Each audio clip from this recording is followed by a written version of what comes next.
Fala aí, nação São Paulina, ligado aqui no canal SPFC 100%, aqui é o Beijo, estamos de volta aí com mais um vídeo pós-jogo.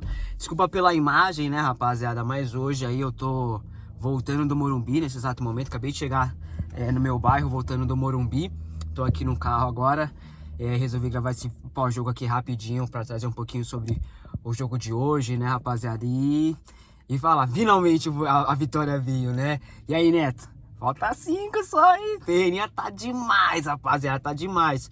O time de São Paulo foi bem hoje, mais uma vez no primeiro tempo, fez um primeiro tempo muito bom. Acho que os primeiros tempos do São Paulo nos últimos jogos têm sido muito bons, né, rapaziada? Só que no segundo tempo, novamente, o time, ele acaba se perdendo, né, cansando, parece que o time morre no segundo tempo, essa que é a verdade. Mas antes de falar do jogo em si, eu gostaria de trazer aqui um bastidor do que aconteceu no Morumbi hoje.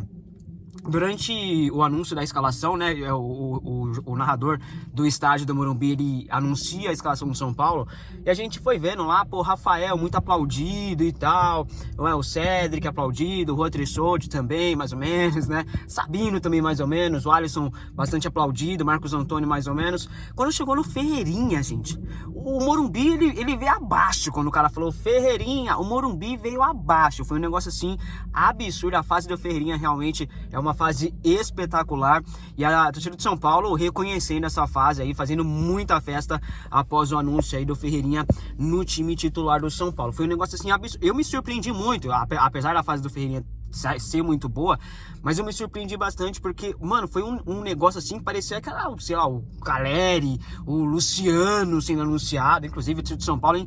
Pô, a todo momento, é Luciano. Chegou um momento, rapaziada, antes do time entrar em campo, não tinha ninguém entrando em campo, tá? Já tinha anunciado a escalação e tal, e a gente do nada, Luciano. Até perguntei pro meu amigo, eu falei, pô, Kaique, o Luciano apareceu, deu tchau pra alguém? Ele falou, não, o Luciano nem tá aqui, tá todo mundo lá embaixo lá ainda. E a torcida gritando o nome do Luciano, um negócio assim, impressionante, viu? A tara que a torcida do São Paulo tem pelo Luciano. Eu entendo o carinho e tal, mas, pô, dá uma segurada aí, mano, pelo amor de Deus. Mas voltando ao Ferreirinha, foi um negócio assim muito surpreendente, muito legal de ver realmente o Ferreirinha sendo ovacionado pelo estádio inteiro, o estádio inteiro. Inclusive quando ele faz o gol, a torcida grita, é Ferreirinha e tal. Aí quando o locutor, ele anuncia o nome do Zubeldia, parte da torcida vaiou, tá? Onde eu tava na cadeira, tá? Parte da torcida vaiou quando o nome do Zubeldia foi citado na escalação. A torcida tá revoltada, né? E onde eu tava, no setor que eu tava na cadeira norte, alguns torcedores estavam conversando entre si e falando, pô, o Zubeldia é um lixo, o Zubeldia é muito ruim, tem que ir embora, não sei o que. Esse era o papo ali no meio do torcedor, trazendo aqui bastidor pra você, rapaziada. Eu vou pro Morumbi, mas eu não largo vocês aqui não. E aí começou o jogo, São Paulo começou o jogo muito bem, né? Empurrando o Santos lá atrás, muita velocidade, Matheus Alves jogando um bolão.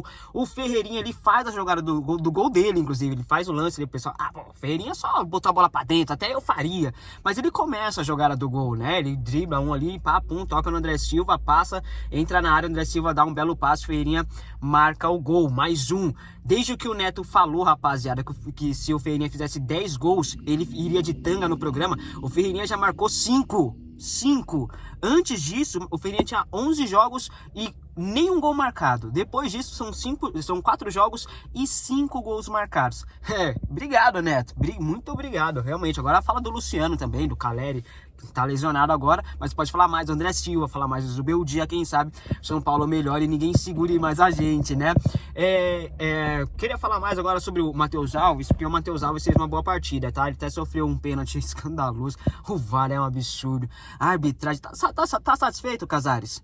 É assim, né, que o futebol brasileiro tá sendo muito bem conduzido, né? O Edinaldo tá muito bem, investindo forte na arbitragem. Mais uma vez, uma arbitragem horrorosa. O São Paulo abre o placar com o Ferreirinha, começa a tocar mais a bola, porque é assim que o time do Zubeldia vai ser até o final da passagem dele por aqui, um time que abre o placar, mas depois senta na vantagem, começa a tocar a bola de lado, e foi o que aconteceu. Eis que surge uma excelente oportunidade, Matheus Alves arma o contra-ataque, dá um passe açucarado para André Silva, que chapa a bola pro gol, 2-0 São Paulo. O passe do Matheus Alves foi qualquer coisa, tá? Um passe espetacular, não à toa o moleque saiu ali de campo eleito o melhor jogador da partida. Muito bem, Matheus Matheus Alves, parabéns. O Lucas Ferreira também foi muito bem, ganhou bastante duelos. Um pouquinho menos acionado do que nos últimos jogos que ele vinha entrando, mas isso é muito comum, ele vai oscilar. Assim como o Matheus Alves, a gente tem que ter paciência, porque os meninos vão oscilar e isso é muito normal, né? Mas destaque aí pro Alves, pro Ferreira, pro Cedric, que foi muito bem também. O Enzo Dias foi bem, pro Ferreirinha também muito bem, André Silva. Então o time de São Paulo foi bem no primeiro tempo, tá? O primeiro tempo de São Paulo foi muito bom.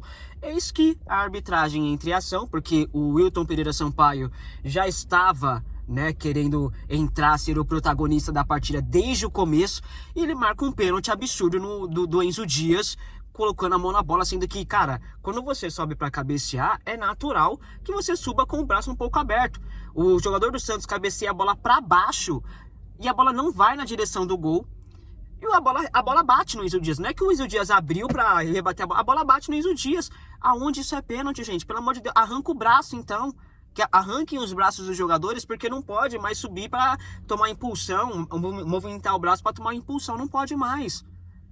O pênalti que foi marcado foi um tremendo de um absurdo. E o pênalti que não foi marcado, pior ainda. A arbitragem roubou o São Paulo hoje no Morumbi. Roubou o São Paulo. Mas apesar do roubo, o São Paulo foi roubado, mas apesar disso conseguiu a vitória. Muito por sorte, tá? Muito mais sorte do que juízo. Porque o Zubeldia, ele comete os mesmos erros dos outros jogos. Hoje, aos 30 minutos, ele colocou o Ferrarese como lateral e jogou o Cedric ali para fazer um pouquinho aquela famosa dupla estúpida, dupla de dois laterais direitos, colocou o Bobadilla, ficou com 3 volantes, com 30 minutos de jogo no Morumbi, contra o catado do Santos, que é um time horroroso. E mesmo assim o São Paulo ainda, poderia ter se prejudicado. O São Paulo foi prejudicado pela arbitragem, mas poderia entregar um pouco mais. Eu acho que o time do São Paulo foi muito bem no primeiro tempo, mas no segundo faltou um pouquinho. Parece que o time ele cansa no segundo tempo, ele baixa o ritmo no segundo tempo. É a impressão que eu tenho, tá, rapaziada? Apenas uma opinião de quem tava lá no estádio. Realmente a gente conseguiu ver um pouco mais da proposta de jogo do Zubeldia, mas se acostumem, porque o time do Zubeldia vai ser assim: abriu o placar, senta no resultado, não vai querer forçar. Hoje até abriu 2-0.